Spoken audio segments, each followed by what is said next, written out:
в канун 23 февраля в Алдане прошло открытое первенство по мини-футболу среди детских и мужских команд, посвященное Дню защитника Отечества.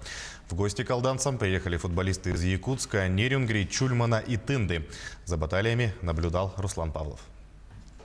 Небольшая разминка перед игрой. Юные футболисты показывают технику владения мячом. Уже сейчас виден потенциал ребят, среди которых есть и свои звездочки. Мы думаем, что мы победим, у нас хороший настрой. Мы много готовились к этому турниру. Ну и будем ждать результата. Алданских школьников тренирует молодой наставник Никита Герасимов. Он продолжает дело отца, известного хоккеиста, футболиста и наставника молодежи Андрея Герасимова. Как любой тренер, Никита надеется вывести алданский футбол на профессиональный уровень.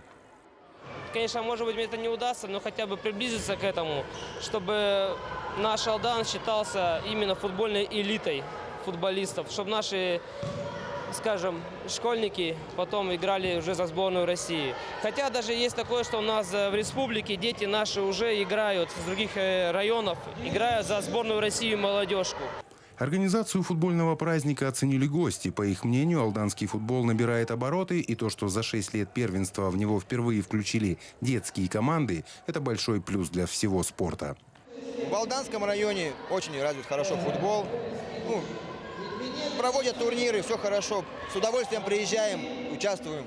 6 детских и 8 мужских команд. Полных 2 дня футбольных страстей и эмоций. Вот итог открытого первенства, в котором были победы и поражения. Но главным, кто остался в выигрыше, стал футбол. Самая популярная игра в мире. Руслан Павлов, Сергей Шипачев, Александр Лукин, Алдан.